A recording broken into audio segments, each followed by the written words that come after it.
Hello and very good evening जनाब। High voltage चाकरा और किसकी नजरें नहीं है इस वक्त टेलीविजन स्क्रीन पर। जो इस वक्त हो रहा है इतनी सनसनी है और अभी भी तकरीबन 2 ओवर्स बाकी हैं। अब इन 2 ओवर्स के अंदर कितना गेम पलट सकता है, क्या पाकिस्तान क्लिंच कर सकता है भारत के हाथों से इस गेम को, ये देखना अभी बाकी है। इसी पर तमाम तर तस्करा होगा और हमारे साथ स्टूडियोज में मौजूद हैं क्रिकेट एनालिस्ट फवाद मुस्तफा साहब। अस्सलाम वालेकुम, how you feeling today? Good जी, मैच बड़ा जबरदस्त रहा है और अभी भी पाकिस्तान के बहुत ज्यादा चांसेस है। ऑल्दो हम एक्सपेक्ट नहीं कर रहे थे जिस किस्म की बैटिंग रही और 150 के अंदर पाकिस्तान आउट हो गया, लेकिन बॉलर्स ने शानदार परफॉर्मेंस दी। डेफिनेटली। और शाहीन शाह अफरीदी की कमी किसी हद तक कम कर दी, बल्कि बहुत हद तक कम कर दी नसीम ने, because obviously the way we had ended up with our batting, ऐसी एक्सपेक्टेशंस नहीं थी कि इतने प्रेशर में Naseem after his debut that too against India he would do so good. देखिए, एक चीज वाजे हो गई कि बॉलिंग में जो हम कहते हैं ना हमारी बेंच कितनी स्ट्रांग है। जब अगर हमारे कोई इस किस्म के प्लेयर अनफिट हो जाते हैं तो अगर बेंच से जो प्लेयर्स आते हैं क्या वो उनको उस तरह से रिप्लेस कर सकते हैं? हाँ। तो यस, दहानी फिर नसीम ने जिस तरह से बॉल किया तो उससे ये जरूर हो गया कि अगर हमारे फास्ट बॉलर्स खुदा न खास्ता अवेलेबल किसी ऐसे मैच में नहीं भी होते तो पीछे हमारी बेंच इतनी स्ट्रांग जरूर है कि जो उनका रिप्लेसमेंट है वो उन जैसा तो नहीं, लेकिन उनसे उनके मुकाबले में कोई इतनी ज्यादा कमी नजर नहीं आएगी। आप इंडिया सरप्राइज था, दे वर नॉट एक्सपेक्टिंग कि ये सब नहीं होंगे और उसके बावजूद भी जो बॉलिंग होगी वो उतना ही मुश्किल करेगी हमारे लिए। अच्छा, we will definitely talk about bowling, लेकिन थोड़ा सा बैटिंग की तरफ आ जाते हैं। स्टार्टिंग से ही मुझे ऐसा लगा कि स्टार्ट शायद इसलिए भी गलत हो गया, वी शुड हैव ब्रॉट फखर ऊपर ओनली ओपनिंग पर ही, लेकिन वी डिडंट डू दैट। अच्छा, फ्लॉप बैटिंग के ऊपर पहले तो ये रिपोर्ट देख लेते हैं, उसके बाद हम इस पर भी बात करेंगे। We will have more of the idea कि आज बैटिंग के अंदर हुआ क्या है। एशिया कप का बड़ा मुकाबला पाकिस्तान के बड़े बल्लेबाज ठूस भारत के खिलाफ बड़ा टोटल न बन सका।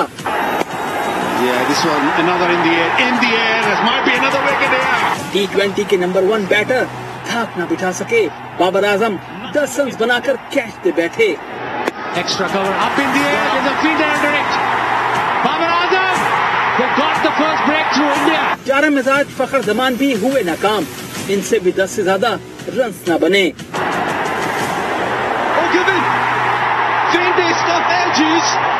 आसिफ अली और खुशदिल शाह ने भी जख्मों पर नमक छिड़का, डबल फिगर्स में दाखिल होने की सहमत न की। This was another in the air, this might be another wicket here. This could be a wicket. Long off coming under it, takes it safely. Allrounders भी कोई कमाल न दिखा सके। नायब कप्तान शादाब और नवाज दोनों ने मायूस किया। Another wicket. Gone. Looks plumb. Rizwan 43 और इफ्तिखार 28 रन बनाकर नुमाया रहे और आखिर में शाहनवाज धानी ने 2 छक्के लगाए। डेफिनेटली, जिस तरह से रिपोर्ट में कहा कि आखिर में दहानी ने 2 छक्के लगाए, अगर दहानी के वो छक्के नहीं होते, good they did give chance to Dhoni, क्योंकि दहानी के 2 छक्कों ने फिर भी थोड़ी सी स्टेबिलिटी डाल दी है मैच के अंदर। देखिए, दहानी की जो अप्रोच थी ना, सबसे बड़ी बात जिस तरह से वो आया और बेखौफ उसने वो जो बैटिंग की है, वो तो कोई बैट्समैन नहीं है बट स्टिल उस 16 रन ने फर्क डाल दिया। मैच तो अभी खत्म हो चुका होता और उससे हुआ ये कि आप जब इस तरह से आखिरी ओवर खेल के जाते हैं तो टीम जो बिल्कुल गिरी हुई होती है वो एकदम से उनको वो कॉन्फिडेंस मिलता है। तो वही दहानी ने किया, जिस तरह से फिर नसीम आया और नसीम ने पहले ओवर में आपको एक इतनी बड़ी विकेट दे के दिया तो वो आपको मैच में वापस ले आया। फिर साथ सबने बड़ी अच्छी बॉलिंग की। यहाँ तक भी मैच का आ जाना कोई आसान बात नहीं है। आप इंडिया की बैटिंग देखें ऑन पेपर, आप अंदाजा कर सकते हैं उनको इतना टफ टाइम देंगे। तो बहुत शानदार पाकिस्तान की परफॉर्मेंस स्पेशली बॉलिंग की रही। जो हमारा मिडिल ऑर्डर का इशू आ रहा था, जो हम शुरू से बात कर रहे थे, वो आज नजर आया। जो एक चीज ऑब्वियस थी, जो आप ओपनर्स के हवाले से बात कर रही थी, मैं तो शुरू से कह रहा हूं कि अगर आपने फखर को खिलाना है तो फखर की जगह तो ओपनर ही बनती है ना। बाबर को 3 नंबर पे आके खेलना चाहिए। अब ये नहीं हो रहा। शारजा दुबई में हम वर्ल्ड कप भी खेले थे, अब फिर हम उसी तरह से खेल रहे हैं। 150 रन पे मैच फंस गया, विकेट भी अच्छा था, फास्ट बॉलर्स को थोड़ी मदद ज्यादा मिली। लेकिन अगर हम आगे T20 जिस तरह से हो रही है और खेली जाती है, फखर को हम उसकी जगह पे यूज नहीं कर रहे। फखर को अगर यूज करना है तो उसे जितना ज्यादा हम 6 ओवर खेलने का मौका मिलेगा उतना ही वो फायदा देगा। जी, वो उसकी स्ट्रेंथ है। डेफिनेटली। अच्छा, मुझे ऐसा लगता है कि इट्स नॉट ओनली अगेंस्ट फखर के जो उसका स्टाइल है, आप उसके अगेंस्ट उसको वन डाउन लेकर आते हैं, जो कि गलत है। मुझे ऐसा लगता है कि बाबर आजम के साथ भी ये बहुत गलत है, because at the end of the day we know कि उसकी स्ट्रेंथ भी वन डाउन ज्यादा है। उसे भी पता है कि वो कहां पर कौन से लेवल का बैट्समैन है और वो कहां स्टैंड करता है, एंड वन डाउन उसके ऊपर जिम्मेदारी बढ़ जाती है, and he does perform in that place better. देखिए, आप जो सादिया बात कर रही है ना, मिडिल ऑर्डर में हमें बहुत बड़ा प्रॉब्लम आ रहा है, और एक मिडिल ऑर्डर का जो अच्छा बैट्समैन है उसको हम ऊपर खिला रहे हैं। exactly. तो अगर बाबर नीचे आके खेलते हैं ना तो वो आगे तक खेल सकते हैं, और वहां पर थोड़ा सा स्ट्राइक रेट उसके साथ अगर वो स्ट्राइक रोटेट करता है, और ये सारे जो प्लेयर्स हैं, इवन इफ्तिखार भी अगर आपके पास है तो बाबर साथ खिला सकता है। और जब आपके पास ऑलरेडी एक ओपनर मौजूद है तो उसका एडवांटेज लें। तो ये हमें करना पड़ेगा। अब इस टूर्नामेंट में हम करते हैं या आगे जाके करते हैं, ये अब देखना है। डेफिनेटली अब 6 गेंदों पर 7 रन चाहिए इस वक्त इंडिया को। और पाकिस्तान इस सिचुएशन में क्या कर सकता है? आखिरी ओवर नवाज का है। आप इससे पहले हम ऑफर भी ये बात कर रहे हैं कि आखिर में 10 रन तो कहीं नहीं गए हैं, मतलब एक आध छक्का तो बॉलर भी लगा ही लेता है, so it will be very difficult. और अच्छा, अभी जब मैं ये बात कर ही रही थी, एक विकेट गिर भी गई है, और डेफिनेटली ये पाकिस्तान के लिए मैं थोड़ा सा तो इसको भी मैं आपको कह रही थी, एक आध विकेट निकल भी सकती है, बट स्टिल पाकिस्तान के हाथ में क्या मैच आ गया अब? देखिए, मैच तो जब तक खत्म नहीं होता उस वक्त तक आप कुछ नहीं कह सकते, लेकिन रन्स और स्पिनर के होते हुए 1-2 शॉट अच्छे हो जाएं और टीम दूसरी जीत जाती है। लेकिन पाकिस्तान का यहां तक आना पाकिस्तान की बड़ी कामयाबी है, और अगर यहां से मैच नवाज जीत जाता है तो क्या ही बात है, लेकिन इतना आसान नहीं होगा। लेकिन उसके बावजूद भी आज हम अगर पाकिस्तानी हम बैटिंग का थोड़ा सा मुआवजा करें, सारी विकेटें जो हैं वो वहां पर फास्ट बॉलर्स ने ली हैं। हमारे पास आकर हमें नवाज ने 2 ब्रेक थ्रूज दिए हैं, राइट, और अभी भी एक विकेट लेने में वो कामयाब हो गया है। So probably let's have a little discussion कि नवाज को हम काइंड ऑफ अंडररेट नहीं कर सकते। He played a great role with Naseem today in putting Pakistan in a situation जहां पर हम यहाँ अभी तक मैच लड़ रहे हैं। सादिया, सारे बॉलर्स ने बहुत शानदार बॉलिंग की। जो आज आखिरी ओवर तक मैच गया और जिस तरह से इंडिया अभी तक जो सूरत हाल नजर आ रही है, इंडिया परेशानी में है, वो उसका सारा क्रेडिट पाकिस्तानी बॉलिंग को जाता है। वरना 147 पे मैं तो नहीं एक्सपेक्ट कर रहा था जीत जाए पाकिस्तान, लेकिन जितना थोड़ा बहुत क्रिकेट को देखा है, कहीं से नहीं लग रहा था कि मैच यहां तक जाएगा और इंडिया को इतना प्रॉब्लम होगा। पाकिस्तानी बॉलिंग ने बहुत शानदार बॉलिंग की, इंटरनेशनल क्रिकेट की। नसीम को, दानी को सच इतना एक्सपीरियंस नहीं, और हारिस भी जो खेले लीग क्रिकेट ही ज्यादातर खेले थोड़ा बहुत पाकिस्तान के साथ। आपका मेन बॉलर शाहीन, उसके बाद वसीम जो रेगुलरली T20 पाकिस्तान के साथ खेल रहे हैं, वो दोनों एकदम से बाहर होते हैं और आप यहां तक आ जाते हैं। बड़ी कामयाबी है, बड़ी कामयाबी है। वेल, थोड़ी सी इंजरीज के ऊपर भी जिक्र होगा। आज गर्मी भी बहुत ज्यादा है, नसीम भी लग रहा है, उसके बावजूद उन्होंने अपना ओवर कंप्लीट किया। ये भी बड़े जिगरे की बात होती है। यहाँ पे लेते हैं ब्रेक, वापस आएंगे तो आपको रिजल्ट भी बताएंगे कि मैच का हुआ क्या।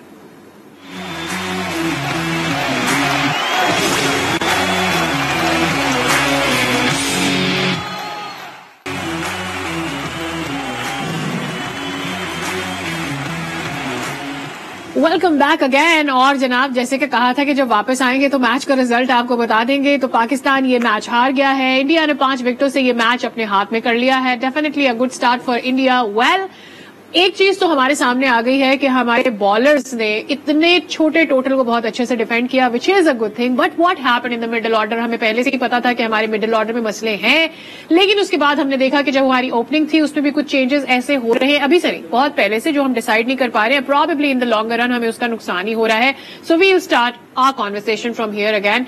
बट एक्सपेक्ट तो हम कर रहे थे ना कि बाबर आज ओपन करेगा, या नहीं कर रहे थे? आपको लग रहा था फखर को मौका देंगे? नहीं, मुझे तो आगे भी लग रहा है पाकिस्तान इसी तरह ही जाएगा। ऐसी कोई सोच आई नहीं है अभी तक, ना इस बारे में कभी बात भी टीम मैनेजमेंट ने की है, लोगों ने बहुत की है, हम समेत बहुत सारे लोगों ने, लेकिन ओवरऑल टीम मैनेजमेंट ने कभी ये बात छेड़ी नहीं है कि हम फखर वाले ऑप्शन को, फखर को एज एन ओपनर खिलाएं। हालांकि इस पे बहुत ज्यादा बात हुई और आगे चल के इन्हें ये चेंज जरूर करना पड़ेगा, बिकॉज इस तरह से आपके रन नहीं होंगे। सर्कल को अगर फखर बेहतर तरीके से यूज कर सकता है, उनका आपकी बॉलिंग का कोई मवाजना नहीं है। आप उन्होंने जिस बॉलिंग को फेस किया इंडिया ने, तो बहुत ही एक्स्ट्राऑर्डिनरी बॉलिंग है की गई है। इंडिया ने तो उतनी अच्छी बॉलिंग नहीं की, शॉर्ट बॉल पे आप आउट हो गए, जो आपका एक वीक एरिया है, एरिया ऑफ कंसर्न है, तो वो आपका प्रॉब्लम रहा। लेकिन आप फखर को अगर इस तरह इस्तेमाल करेंगे तो फखर जाया ही होगा। रिजवान ने 42 रन किए, लेकिन जब आप शुरू से लेके आगे तक खेलते हैं तो आपका स्ट्राइक रेट 125-30 की तरफ जाना चाहिए। सही है। कोई भी ऐसा स्ट्राइक रेट हमारा किसी का भी रहा नहीं। अच्छा, थोड़ा सा डरे डरे भी रहे शायद, इसलिए भी रिजवान की अगर मैं बात करूं, ही प्लेड ओवरऑल अगर देखा जाए पिक्चर में रन बहुत ज्यादा नजर आ रहे हैं, लेकिन जिस तरह से एग्रेशन हमें एक्सपेक्टेशंस थी, क्योंकि हमें रन्स की जरूरत थी बहुत शिद्दत से, वो नजर नहीं आई। वॉज इट बिकॉज हमारे मिडिल ऑर्डर में बहुत सारे ऑप्शंस नहीं थे? हमें पता है मिडिल ऑर्डर खाली जा रहा है, विकेटें गिरती चली जाएंगी, एंड दैट टू वो कार्ड्स की तरह हमारी विकेट गिरी है सारी। देखिए, ये आपके जहन में सोच तो नहीं होती ना, जब आपका मिडिल ऑर्डर आप खिला रहे हैं तो उसे किसी न किसी वजह से खिला रहे हैं, और आपने रिस्पॉन्सिबिलिटी उनकी नहीं है, लेकिन आपने अपने खेल को जब यहाँ से कहीं ना कहीं जाके उसको एक स्ट्राइक रेट को बढ़ाना होता है। और रिजवान और बाबर दोनों उस किस्म के प्लेयर हैं जो लंबा खेलते हैं, जिनका स्ट्राइक रेट 15 ओवर से आगे खेलेंगे तो तब जाके 130-40 पे पहुंचेगा, वरना वो 110-15 के स्ट्राइक रेट के अंदर आउट हो जाता है। यही जो मैं फख्र का बात कर रहा हूं आपसे, कि अगर वो शुरू से खेले तो वो शुरू से स्ट्राइक रेट अपना उस तरफ लेके जाएगा, और ये आपको करना पड़ेगा। लेकिन हम अपने मिडिल ऑर्डर के लिए कर क्या रहे हैं? Is it going to be like this only? अब आगे और भी मैचेस हैं ना, एशिया कप तो भी शुरू हुआ है हमारे लिए ना सादिया, इसमें तो नहीं कर सकते ना। अब तो आपने इन्हीं के साथ जाना है, और आगे क्या जो भी इसने करना है, एक आपके पास चॉइस है, आप हैदर अली को आगे खिला सकते हैं, तो आपने इसी के साथ जाना है, इन्हीं को कॉन्फिडेंस देना है। लेकिन आपको ये पता चल गया कि आपकी जो बॉलिंग है, जिस टीम, अगर आपकी टीम यही 170 के करीब कर जाती है तो आप उसको डिफेंड कर सकते हो। आज 150 पे जिस तरह से आप कर सकते हैं डिफेंड, बिकॉज हमने जिस तरह से देखा है कि नसीब आज अनफिट हो गया है, हारिस को भी क्रैम्प्स का मसला हो रहा था। तो देखिए, क्रैम्प्स का मसला तो ये भी हो सकता है कि गर्मी जिस किस्म की इस वक्त दुबई में पड़ रही थी, वो भी एक वजह हो सकती है, और उम्मीद है वही वजह हो, क्योंकि ऑलरेडी हमारे 2 फास्ट बॉलर जो है वो अनफिट होके टूर्नामेंट से बाहर हो गए हैं, तो हम ये अफोर्ड नहीं कर सकते। हसनैन बैठे हैं, लेकिन कितने आपके पास और ऐसे इस किस्म के बॉलर होंगे जिस किस्म की नसीम ने बॉलिंग की आज। हारिस को भी स्ट्रगल कर रहे थे, नसीम भी स्ट्रगल कर रहे थे, और शायद वो जो एक छक्का पड़ गया नसीम को, वो पूरे फिट होते और वो 6 रन और ऐड हो जाते और शायद उस बॉल पे वो आउट कर देते, तो वो भी हमें थोड़ा सा एक सेटबैक हुआ। लेकिन इंडिया को हमने बहुत बड़ा सरप्राइज दिया है। 147 पे उनकी बड़ी लंबी ऑन पेपर बैटिंग होती है जो चेक हो गई। ठीक है। अच्छा, लाइव कॉल्स आप कर सकते हैं हमें, आप हमारे प्रोग्राम का हिस्सा बन सकते हैं। स्लाइड आपकी टेलीविजन स्क्रीन पर इस वक्त शो हो रही है, आप अपने ख्यालात का इजहार कर सकते हैं। What were you expecting from Pakistan versus India match, और आप ये भी शेयर कर सकते हैं, if you have an advice और you have a question, you always welcome, give us a call and let us know what you want to say. लेकिन यहाँ पर मैं जो पॉइंट रेज करना चाह रही हूँ वो ये कि अभी तो टूर्नामेंट हमारा शुरू हुआ, हमारे लिए तो आज से शुरू हुआ है। हमें नसीम स्ट्रगल करते हुए नजर आ रहे हैं, हारिस रऊफ स्ट्रगल करते हुए नजर आ रहे हैं। शाहीन शाह अफरीदी जब खेल रहे थे तो हर कोई बोल रहा था कि बहुत ज्यादा खिला रहे हैं आप उन्हें। आपने खुद कल जिक्र किया कि काउंटी में भी वो खेल रहे थे, कुछ ऐसे मैचेस जिनको वो अवॉइड कर सकते थे उन्होंने खुद भी खेले। एंड देन हमें एक बहुत ही बड़ा दचका वसीम की सूरत में भी लगा, बिल्कुल लास्ट मोमेंट पर आकर जब हमें पता चला कि वसीम भी नहीं खेलेगा। Now if we don't have, खुदा ना करे नसीम या हारिस में से कोई एक भी जाता है, तो वी डोंट हैव आगे के मैचेस के लिए अ गुड बैकअप। देखिए, क्रैम्प्स का इशू है हारिस के साथ और नसीम के साथ जो नजर आ रहा है, बट नेक्स्ट मैच आपका हांगकांग के अगेंस्ट है, तो मैं तो समझाऊं आप नसीम को रेस्ट करा दें। अच्छा, आप हसनैन को खिला दें, लेकिन ये श्रीलंका अफगानिस्तान वाला ना हो जाए हमारे साथ। नहीं, ऐसा भी नहीं है, ऐसा ना इतना बुरा कोई। After how we played against Netherlands, do you think? नहीं, ठीक है जी, वो उसको आप हटा दें। हर मैच के आज हम इंडिया के खिलाफ बहुत अच्छा खेले, ठीक है, हमने 147 बॉलर्स बहुत अच्छा खेले, दोनों ही इम्पोर्टेंट है ना। अगर बैटिंग नहीं करती तो बॉलर डिलीवर करते हैं, आज बॉलर्स ने डिलीवर किया। आपका शायद वो अनफिट नहीं होता तो आपने इंडिया को हरा दिया था, सही, तो बहुत अच्छा हम खेले हैं। मैं तो आपसे जब 9 बजे ही बात हो रही थी, मैं तो नहीं एक्सपेक्ट कर रहा था कि हम इतना अच्छा खेल जाएंगे कि 150 में इतना प्रॉब्लम, इतना स्ट्रगल करना पड़ेगा। ऑन पेपर जी इंडिया तो इतनी बड़े बड़े नाम है जी, विराट कोहली भी है, रोहित शर्मा भी है, सूर्य कुमार यादव है, केएल राहुल, ये सारे जो थे वो जिस तरह उनकी शक्लें खौफ में मुब्तला थे, उनसे खेला ही नहीं जा रहा था। शादाब ने बहुत अच्छी बॉलिंग की, नवाज ने बड़ी अच्छी बॉलिंग की, तो मुझे लगता है कि अगेंस्ट हांगकांग नसीम को रेस्ट करा दें। नेदरलैंड से भी खेलते हुए आ रहे हैं, एक मैच का ब्रेक मिल जाएगा, उसके बाद इंडिया के अगेंस्ट है सुपर 4 में, फिर आपको अफगानिस्तान के अगेंस्ट हो सकता है खेलना पड़ेगा, फिर फाइनल भी हो, तो आप बड़े मैचेस से पहले अगर एक थोड़ा सा ब्रेक दे सकते हैं तो अच्छा है ये। चले देखते हैं कि अब ब्रेक मिलता है या नहीं। Well, we have a caller with us. अस्सलाम वालेकुम, कौन है हमारे साथ? लाइन ड्रॉप हो गई है. I hope you get your line again and you get to call and talk to us. अच्छा, अगली कॉल के आने तक Shadab with the ball, yes fine job, but with the bat how do you feel? मुझे तो लग रहा है आपके जितने मिडिल ऑर्डर में सबसे अच्छा शादाब है. शादाब को ऊपर खिला दें. सीरियसली, वो पीएसएल में भी ऊपर खेला है, तो आप उसे ऊपर खिला दें.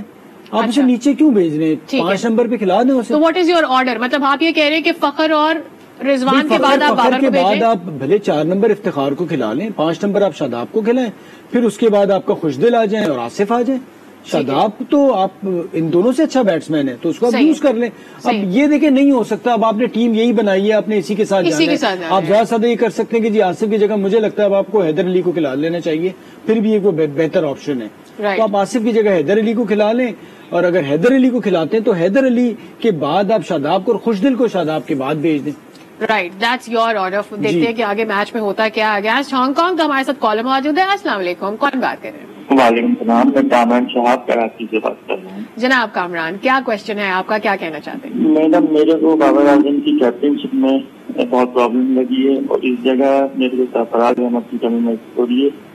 और जिस तरह का नेटवर्क में विकेट जो लिए हैं कोयटा गिलेडिएटर्स के दोनों प्लेयर बॉलर थे, उन्होंने लिए हैं. 3 विकेट मोहम्मद नवाज ने लिए हैं और 2 विकेट मोहम्मद नसीम शाह ने. तो इसमें सरफराज अहमद की कमी है मिडिल ऑर्डर का. ठीक है जनाब, we got what you want to say. Sarfaraz, अब आगे बाबर के लिए सवाल बनता है उसकी कैप्टेंसी के लिए? देखिए, सवाल थोड़ा बहुत जरूर बन सकता है कि आप और थोड़ा सा अटैक कर सकते थे. शुरू में जो स्लिप हटा ली थी उन्होंने, वो और 6 ओवर तक पूरा रख सकते थे. सरफराज की बात इसलिए अभी नहीं हो सकती कि सरफराज टीम का अभी 15 रुकनी टीम का हिस्सा नहीं है. अगर तो वो होते तो हम कहते कि जी आप मिडिल ऑर्डर में उन्हें खिला सकते हैं. लेकिन क्या जगह बनती है कहीं पर सरफराज की? मिडिल ऑर्डर बैट्समैन अगर आपको नहीं मिल रहा तो यूएई की कंडीशन में Sarfaraz as a middle order batsman खेल सकते हैं. आपके बहुत से मिडिल ऑर्डर बैट्समैन जो इस वक्त टीम में, उनसे अच्छी तो बैटिंग कर लेते हैं. सरफराज, रिजवान फील्डिंग कर सकते हैं, वो एक अलग चीज है. और जहां तक उन्होंने बात की कि जी 2 कोयटा ग्लैडिएटर के थे, तो फिर कल को कोई आके कहेगा एक सरगोदा का था, एक लाहौर का था, एक कराची का था, तो ये भाई पाकिस्तान के बॉलर्स थे और पाकिस्तान की तरफ से खेल रहे हैं. तो हमें यही बात सोचनी चाहिए. अब अगर हम कह दें कि जी 2 लाहौर कलंदर के थे, तो वो सब तो खेलते हैं, बट ये सारे पाकिस्तान के थे और ये अच्छा भी करते हैं, तो पाकिस्तान के. Eight the end of the day let's be honest about it कि अभी लास्ट पीएसएल के अंदर कोयटा ग्लैडिएटर्स भी वो डिलीवर नहीं कर पाई है. अगर कैप्टेंसी के ऊपर सवाल करो, because when you talk about pressure and when you talk about somebody space, आपको लगता है कि आप पीएसएल अप्लाई कर सकते हो यहाँ पर? नहीं, मैं तो सिर्फ ये समझाना चाह रहा था, वो जो डिवाइड वाली बात कर रहे थे कि जब पाकिस्तान की टीम खेल रही है तो उसे एज अ पाकिस्तानी प्लेयर बात किया करें, उसे किसी शहर या किसी टीम से उस तरह से मुंसलिक ना करें. ठीक है जनाब, एक और कॉलर हमारे साथ मौजूद है. अस्सलाम वालेकुम, कौन है हमारे साथ? जी, मैं महानूर किरण कराची से बात कर रही हूँ. और मेरा कहना ये है कि हमारी टीम ने जो है ना बहुत अच्छा फाइट बैक किया. हमें उनकी हौसला अफजाई करनी चाहिए, क्योंकि एंड तक पाकिस्तान को उन्होंने ऐसे इसमें मूवमेंट में रखा कि मैच ऐसा लग नहीं रहा था कि वो इंडिया के पास प्रॉपर चला जाएगा. वो बिल्कुल ऐसा लग रहा था कि पाकिस्तान जीत रहा है, लेकिन एंड में कुछ ना कुछ हो गया. इंशाल्लाह अब आगे आने वाले मैच में हम इंशाल्लाह कमबैक करेंगे, कोई मसला नहीं है. मतलब हमें अपनी टीम की हौसला अफजाई करनी चाहिए कि हाँ, उन्होंने एंड तक फाइट बैक किया और कमबैक करने की कोशिश करी बार बार, लेकिन वो होता है एंड में कुछ ना कुछ हो जाता है ऐसा. लेकिन हमें अपनी टीम को सपोर्ट करना चाहिए और बहुत ज्यादा उनकी हौसला अफजाई करनी चाहिए. ठीक है जी, यही करेंगे हम, हौसला अफजाई करनी चाहिए. वेल सेड, क्योंकि इवेंचुअली ये तो है कि फाइट अच्छा किया पाकिस्तानी टीम ने. लेकिन जो बात हुई है ना कि आगे वाले आने वाले मैचेस में, मैं उससे एक क्वेश्चन रेज कर दूं कि अब अगला मैच भी हमारा जो बड़ा मैच है वो हमारा मैच है इंडिया से, एक और मैच, तो उसके लिए हम कितने प्रिपेयर्ड हैं और आपको क्या लगता है कि कितनी अंडर आई है? एक क्विक आंसर आपको मुझे देना होगा. कितनी अंडर प्रिपेयर्ड आपको इंडिया नजर आई है for Asia cup against Pakistan? India जीत तो गया, बट वो जो वर्ल्ड कप के खौफ से थे और आज जो जिस तरह से उन्होंने बैटिंग की है, वो कोई इतनी ऐसी जीत नहीं थी कि वो संडे को बड़ा कॉन्फिडेंस के साथ आएंगे. बड़ी मुश्किल से जीते हैं वो. और आपको ये जरूर अंदाजा हो गया कि कितना टोटल काफी है इंडिया से जीतने के लिए, या आप कितने रन्स पे इंडिया को रोक सकते हैं. तो आपके ये जो बैटिंग के थोड़े से मसाइल हैं, उनको देखते हुए, सोचते हुए कि आप ये जहन में रखें कि जी किस तरह से उसको बैटिंग को अपने मैनेज करना है, आप इंडिया को संडे को हरा सकते हैं। आप इस पोजीशन में जरूर मौजूद हैं और आपकी बैटिंग क्लिक कर जाए तो आप एशिया कप जीत भी सकते हैं। आज की जो सिचुएशन है उस पर मैं बात कर रहा हूं। वो अलग बात है कि आप खुदा ना खास्ता आप इससे भी ज्यादा को बुरा कर दें और फिर आप बॉलर से कहेंगे 125 पे भी जितवा दो, जैसा कि अगर धानी के 16 रन वो आखिरी में जो थे तो 130-35 तो आपको कुछ भी हो, आप बॉलर करते तो वो कुछ होना ही नहीं, कुछ भी नहीं हो सकता। तो जो आखिर में आपको एक 20 रन मिल गए ना, तो उससे बड़ा फर्क पड़ गया धानी और हारिस रऊफ के। 128 पे आपके 9 आउट हो गए थे, तो उससे जो 128 से आप 147 तक चले गए तो वही बहुत बड़ा फर्क मिल गया, वरना वही 130 पे तो आप जितना भी जान मारते वो नहीं फर्क पड़ना था। राइट। यहाँ पे वक्त हो गया एक ब्रेक का। ब्रेक से वापस आएंगे तो हमें शाहीन आज नजर आए हैं थोड़े थोड़े, जब विकेट ली है पाकिस्तान टीम ने, खासतौर पर नसीम ने जब विकेट लिए, तो उसकी प्रेजेंस का क्या पाकिस्तान को इस वक्त फायदा हो रहा है, इस पर भी बात होगी। हमारे साथ रहिए।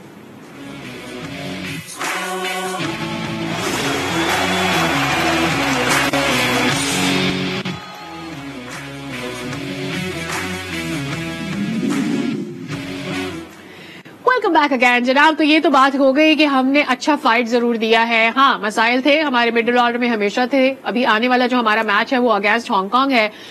डेफिनेटली हमें उसमें किसको ब्रेक देना है ये भी हमें डिसाइड करना होगा। हमें डिसीजंस लेने होंगे अपने प्लेयर्स को चांस देने के लिए। लेकिन एक जो अहम बात है वो ये कि हमारा जो बड़ा टाकरा है उसके लिए हम कितने प्रिपेयर्ड हैं और इंडिया कितना प्रिपेयर्ड है, इस पर भी हमारी बात हो गई।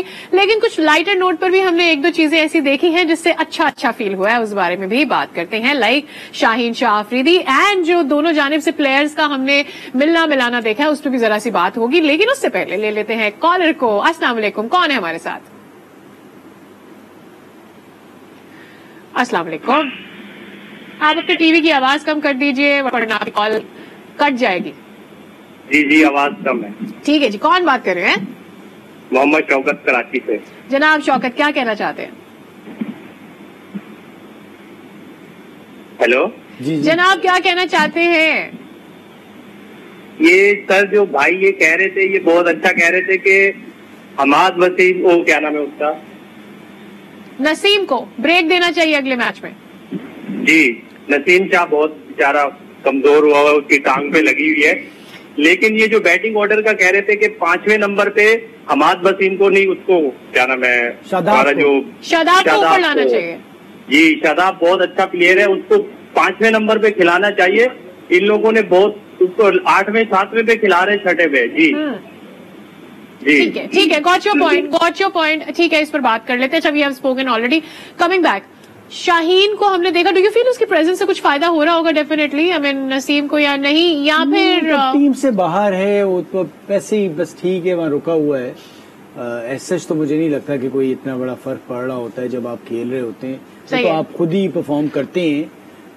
तो बस ठीक है वहाँ पर, ही इज जस्ट देयर, बस देयर वहाँ पर मौजूद, मॉरल सपोर्ट के लिए। हाँ भाई, बहुत अच्छा कर रहे हो सब कुछ। अच्छा, इससे पहले भी हमने देखा है कि जब पाकिस्तान इंडिया का मैच होता है तो ऐसे लगता है जैसे कोई पॉलिटिकल स्टेटमेंट है जो प्लेयर्स भी थ्रो कर रहे हैं, थोड़ा दूर दूर रहना, जरा घुलना मिलना नहीं। लेकिन पिछले 2 साल से हम देख रहे हैं, हमने विराट कोहली की कैप्टनसी में ये चीज देखी है, अब रोहित के साथ भी ये देख रहे हैं कि इंडियन प्लेयर्स थोड़ा सा, अब Pakistani players have always been there. Pakistan की पॉलिटिक्स कभी भी प्लेयर्स के बीच में नहीं आई है, लेकिन वहां से थोड़ा ऐसा होता है। तो क्या लग रहा है कि ये जो गैप है ये कम हो सकता है, किसी आगे चल के किसी सीरीज में कन्वर्ट हो सकता है? पॉलिटिकली थोड़े हल्का हाथ है उधर से भी। देखिए, 2 चीजें हैं। एक तो सबसे अच्छी बात जो वर्ल्ड कप इंडिया का के अगेंस्ट पाकिस्तान जीता, उससे वो जो एक हमें ट्रीटमेंट मिल रहा होता था ना कि बड़ी कोई हल्की सी टीम है और हम यहाँ खड़े हैं, ये यहाँ, तो इंडियन प्लेयर्स का भी जो रवैया पाकिस्तान टीम के प्लेयर्स के अगेंस्ट इस तरह से आया, मिलने जुलने वाला, तो उन्हें ये जरूर अपने लोगों को बताना था कि कोई हल्की टीम नहीं है और ये हमें हराए। तो क्योंकि जो वहां पर फिर जिस तरह से उनके ऊपर बातें शुरू हो गई थी, क्रिटिसिज्म स्टार्ट हो गया था, तो बड़ा मुश्किल था इंडियन टीम को हैंडल करना। तो वो एक चीज हुई। दूसरा, ये जो मैसेज दे रहे होते हैं, क्योंकि हम दोनों मुल्क के जो लोग हैं वो अपने प्लेयर से देख के काफी कुछ चेंज हमारे अंदर भी आता है। तो वो जो इंडियन प्लेयर्स के साथ पाकिस्तान से मिलजुल रहे हैं पाकिस्तानी प्लेयर, तो जो लोगों में भी एक जो जंग की किसी जो कैफियत होती है वो भी कम होती है। आज फील्ड गेम है, उसको एंजॉय करना चाहिए, स्पोर्ट्समैन स्पिरिट हमेशा से रहना चाहिए। अफसोस भी होता है, किसी भी टीम से हारते तो अफसोस होता है, लेकिन इसको जो है ना सेंटर ऑफ अटेंशन नहीं बनाना चाहिए। Centre of attention is always the game. Anyways, इसके साथ ये कॉलर हमारे साथ। अस्सलाम वालेकुम। वालेकुम अस्सलाम, इमरान बात कर रहा हूँ बन्नौर से। जी इमरान, क्या कहना चाहते हैं? तो मैं कह रहा हूँ कि अगर हारिस रऊफ की जगह पे आमिर हसन होते तो मेरा ख्याल है कि हमारी जो बॉलिंग थी वो बेहतर परफॉर्म कर सकते थे हम लोग। ठीक है, तो इस पर सवाल आपका हमने सुन लिया है। We'll take an answer. Do you feel कि अगले मैच में हम हारिस और नसीम दोनों को बिठाकर हसन और हसनैन को ला सकते हैं? नहीं, just to check because it's against Hong Kong. कर सकते हैं, हांगकांग के अगेंस्ट दोनों को रेस्ट आप कर सकते हैं, आपके ऑप्शन तो मौजूद है, तो ये दोनों आप कर सकते हैं। और इसमें कोई हर्ज भी नहीं है अगर आपको हल्का सा भी ऐसा लग रहा है कि ये क्योंकि अगेंस्ट इंडिया हमने आना है ना, अभी we have one more day. आपको उस वक्त आपके बेस्ट अवेलेबल 11 होने चाहिए, तो हांगकांग के मैच में आप दोनों को रेस्ट करा सकते हैं, बिल्कुल करा सकते हैं, इसमें कोई ऐसी चीज नहीं है। हाँ, लेकिन will we do that exactly, और यू फील कि we might rest Naseem but not Rauf? देखिए, डिपेंड करता है कि उनकी फिटनेस इस वक्त कैसी है, हम तो यहाँ से बैठ के नहीं बता सकते। अगर उन्हें थोड़ा सा भी ऐसा लगेगा, नसीम माइट नीड, बिकॉज जो उसका आज लग रहा था। नसीम का भी, हारिस का भी देख सकते हैं, वो भी खेलते हुए आ रहे हैं कि अगर पाकिस्तान की टीम मैनेजमेंट को ऐसा लगेगा तो हो सकता है वो रेस्ट करा सकते हैं, तो चांसेस तो हैं। अच्छा, कितना ज्यादा इसका भी इफेक्ट हुआ है क्योंकि हम नेदरलैंड से वेदर चेंज करके फिर एकदम, because we went from Pakistan में इस वक्त बहुत ह्यूमिडिटी ज्यादा थी the time they went to Netherlands, फिर नेदरलैंड्स में डेफिनेटली वेदर बिल्कुल डिफरेंट था, और अब आके यूएई का वेदर बहुत गर्म है, तो उससे भी क्या फिटनेस पे बड़ा वेदर का भी होता है। फिर आपको जो प्रेशर होता है जिस वक्त आप बॉल कर रहे होते हैं, इंडिया पाकिस्तान गेम, वो तो इंडियंस भी कर रहे हैं ना, व्हाई नॉट? इंडियंस भी हैं, बट आप हर किसी का एक मुख्तलिफ होता है ना। इंडियंस जो कर रहे हैं वो 130-135 वाले बॉलर है ना, ये 140-150 वाले बॉलर हैं। बड़ा फर्क होता है कि आप जेन्युइन फास्ट बॉलर की बात कर रहे हैं और आप मीडियम पेसर से उनका अगर कंपैरिजन करें तो उनको इस किस्म की इंजरीज के होने के ज्यादा चांसेस रहते हैं। तो ये भी एक वजह है, फिर मौसम का चेंज होना ये भी एक बहुत बड़ी वजह है। तो ये सारी वजूहत है, और आपका एक अगला मैच बहुत ही हल्का है जिसमें आप किसी भी किस्म का रिस्क ले सकते हैं, उसमें कोई इश्यू नहीं है। और एक चीज तो जरूर कि हैदर अली को जरूर, अगर आपने इंडिया के अगेंस्ट खिलाना है तो अगला मैच खिलाएं, फिर डायरेक्ट इंडिया के अगेंस्ट ना खिलाएं। हाँ, दैट एग्जैक्टली, बिकॉज और अगर आपको नहीं बिठाना है और आप हांगकांग के अगेंस्ट किसी को नहीं बिठाते हैं, फिर मत बिठाएं, फिर आप ना खिलाएं। हाँ, फिर आप नहीं बिठाएं, फिर इसी टीम के साथ कंटिन्यू करें। लेकिन मुझे लगता है कि आपको हैदर अली को चांस देना चाहिए। सही है, अगर आप इंडिया के अगेंस्ट खेल रहे हैं और जिस किस्म की मिडिल ऑर्डर है उसमें हैदर अली बेहतर चॉइस होंगे। तो what we exactly talking about right now is कि आप शादाब को ऊपर लाएं, हैदर को लेकर आए, बाबर को नीचे करें। नहीं, देखें, अभी तो अगर आप कर सकते हैं तो बाबर 3 नंबर खेले, फखर ऊपर आ जाए, because we have a good chance against Hong Kong, हम करके देख सकते हैं। 4 नंबर पे हैदर को भी खिला सकते हैं, 5 पे आप शादाब को खिला सकते हैं, 6 पे आपके इफ्तिखार आ जाएंगे, आसिफ की रिप्लेसमेंट के तौर पे हैदर अली आ सकते हैं। तो वो आप देख सकते हैं कि अगर आपने करना है तो एक हमारे पास ये तो बड़ी अच्छी एक चॉइस मौजूद है जो हमें इंडिया के मैच से पहले करनी। लेकिन इंडिया के आज के मैच से एक उम्मीद जरूर हो चली है कि जब हम अगले संडे इंडिया पाकिस्तान के मैच में बात करेंगे तो पाकिस्तान के चांसेस आज से ज्यादा बेहतर होंगे अगेंस्ट इंडिया जीतने के, जो आज पाकिस्तान खेला है। राइट। अच्छा, ऑब्वियसली हम हमेशा से ये बात करते हैं कि इंडियन जो बैट्समैन है they pretty good against spinners, they got exposed, pretty exposed today. Were they not expecting Nawaz to be that good with them? देखिए, पाकिस्तान ने जो बॉल किया है ना, बड़ी अच्छी बॉलिंग की है। अगर आप देखें जिस लेंथ पे बॉल किया है, इंडियन बैट्समैन बहुत अच्छे हैं स्पिनर्स के अगेंस्ट, इवन फास्ट बॉलिंग पे भी। लेकिन अगर आपको जो गुड लेंथ पे आप अच्छे एरियाज पे बॉल करें और खराब बॉल कम करें तो फिर मुश्किल होती है बैट्समैन के लिए। और जिस किस्म की क्रिकेट आजकल T20 में टीम खेलती है, वो ब्लॉक नहीं कर रहे होते, वो शॉट्स ही मार रहे होते हैं। वहां पर अगर अच्छी बॉल हो जाए तो फिर प्लेयर आउट हो जाता है। सिंगल, डबल, 3-3, 2-2 रन, वो अब वो उस तरह से नहीं होता। अब आपने बाउंड्रीज वो जमाना भी तो चला गया ना कि जब अब T20 शुरू हुआ था तो 130 140 बहुत होता था, अब नहीं होता बहुत। अब आप एक्सपेक्ट करते हैं कि 170 तो बड़ी टीम के अगेंस्ट आपको रखना ही है, वरना आप मुश्किल में फंस जाते हैं। तो वो भी तो है, वो भी है। फिर आप धानी को भी उन्होंने पहली बार खेला है, ये भी एक बड़ा होता है कि आपको पता ही नहीं होता उस बॉलर की स्ट्रेंथ क्या है। जब आप खेलते हैं तब आपको अंदाजा जरूर होता है। ये क्या नसीम का भी उनको इसी तरह से सरप्राइज मिला है, लेकिन वैसे नसीम ने अच्छी गेंदें भी की हैं। देखिए, सरप्राइज तो इसीलिए मिला ना कि उसने बॉलिंग जिस तरह की है तो उन्हें वो थोड़ा सा फिर रिलैक्स भी हो गए थे कि शाहीन शाह नहीं है। जो वो नए बॉल पे सोच रहे थे कि शाहीन शाह पे नसीम आया तो नसीम ने ऑलमोस्ट वैसे ही उन्हें एक शॉक दिया कि भाई होल्ड ऑन, मैं भी हूँ मौजूद। Exactly. तो फिर वहां से धानी ने भी बड़ी अच्छी गेंदें की। हाँ, धानी विकेट नहीं ले सके लेकिन रन्स बहुत रोके। एटीट्यूड बड़ा एक पॉजिटिव रहा है। इस किस्म के जो टीम मेंबर्स होते हैं वो टीम को ऊपर उठा देते हैं। डेफिनेटली। तो आज जो बॉलर्स की परफॉर्मेंस रही है उससे हुई है एक दफा फिर से कि ये बहुत ही तगड़ा हमारे पास बॉलिंग अटैक है, लेकिन जिस तरह से हम आज डिसअपॉइंट हुए हैं अपनी बैटिंग से, क्या उसके ऊपर कोई काम होता है? हमारा अगला मैच वैसे तो हांगकांग से है, लेकिन हम हांगकांग के अगेंस्ट तैयारी कर रहे होंगे इंडिया के लिए कि हम इंडिया के लिए अगले मैच में, अगले संडे जो हमारा मैच होने जा रहा है उसके लिए कितने रेडी हैं। इसके साथ ही जनाब आज के शो का वक्त हो गया है खत्म। कल तो कोई मैच नहीं है लेकिन शो के लिए हम फिर से हाजिर होंगे और जरूर होगा एनालिसिस के आगे वाले आज जो मैचेस हो रहे हैं, दूसरे ग्रुप के भी जो मैचेस हैं उसमें क्या होने जा रहा है। तो देखते रहिए, कुछ क्रिकेट हो जाए।